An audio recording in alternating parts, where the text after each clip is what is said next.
Kebetulan saya lahir di Indonesia dari pasangan Muslim, maka saya beragama Islam.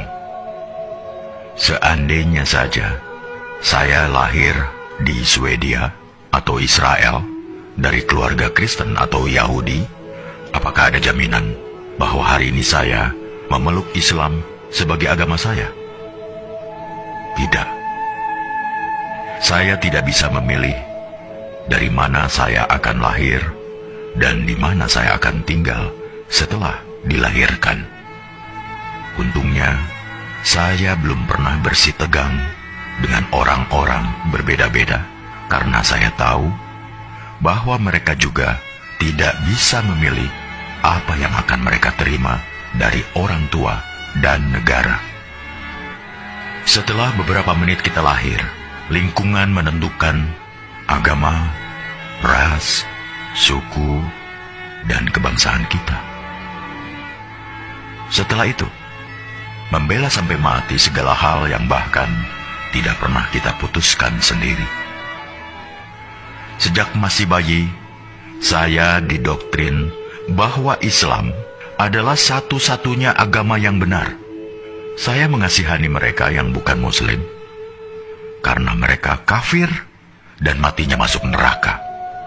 Ternyata, teman saya yang Kristen juga punya anggapan yang sama terhadap agamanya. Mereka mengasihani orang yang tidak mengimani Yesus sebagai Tuhan, karena orang-orang ini akan masuk neraka. Begitulah ajaran agama mereka berkata.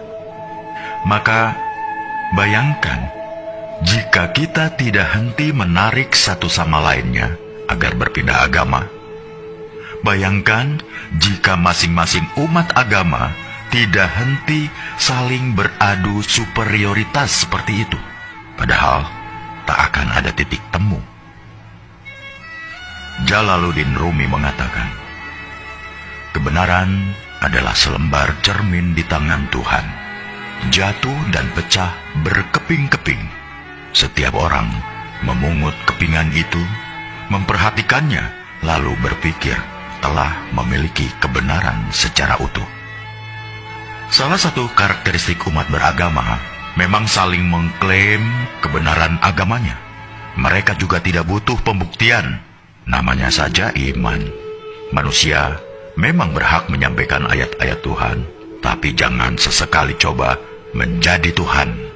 Tidak usah melabeli orang masuk surga atau neraka, karena kita pun masih menghamba.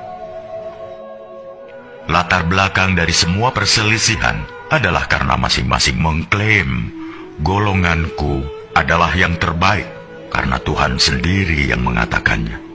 Lantas, pertanyaan saya adalah, kalau bukan Tuhan, siapa lagi yang menciptakan para Muslim, Yahudi, Nasrani, Buddha, Hindu, bahkan ateis, dan memelihara mereka semua sampai hari ini?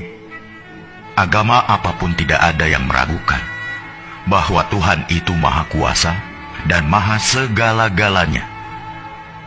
Jika Dia mau, Dia bisa saja menjadikan kita semua sama, serupa, seagama, sebangsa, budaya yang sama. Tapi tidak kan? Apakah jika suatu negara dihuni oleh rakyat dengan agama yang sama, hal itu akan menjamin kerukunan? Tidak. Nyatanya, beberapa negara masih rusuh juga padahal agama rakyatnya sama, budaya yang sama. Karena jangan heran, ketika sentimen mayoritas versus minoritas masih berkuasa, maka sisi kemanusiaan kita mendadak hilang entah kemana. Bayangkan juga seandainya masing-masing agama menuntut agar kitab sucinya digunakan sebagai dasar negara, maka tinggal tunggu saja kehancuran Indonesia kita. Karena itulah yang digunakan negara dan mengambil kebijakan dalam bidang politik, hukum, atau kemanusiaan. Bukanlah Al-Quran, Injil, Tripitaka, Weda, atau kitab suci sebuah agama, melainkan Pancasila, Undang-Undang Dasar 45, dan semboyan Bhinneka Tunggal Ika. Dalam perspektif Pancasila, setiap pemeluk agama bebas meyakini dan menjalankan ajaran agamanya. Tapi mereka tidak berhak memaksakan sudut pandang dan ajaran agamanya untuk ditempatkan sebagai tolok ukur penilaian terhadap pemeluk agama lain, hanya karena merasa paling benar. Misalnya umat agama A tidak berhak mengintervensi kebijakan suatu negara yang terdiri dari bermacam-macam keyakinan. Suatu hari di masa depan, kita akan menceritakan pada anak cucu kita betapa negara ini nyaris tercerai-berai bukan karena bom, senjata, peluru, atau rudal, tapi karena orang-orang yang saling mengunggulkan, bahkan meributkan di media sosial. Ketika negara lain sudah pergi ke bulan atau merancang teknologi yang memajukan peradaban, kita masih sibuk meributkan soal beragama. Kita tidak harus berpikir sama, tapi marilah kita sama-sama berpikir. Apakah kita sesama anak bangsa terus-terusan bertikai? Bila renungan tentang hal ini baik, tolong sebarkan ke saudara, teman-teman, grup, atau siapa saja yang masih ingin kedamaian di bumi pertiwi di Indonesia yang kita cintai ini.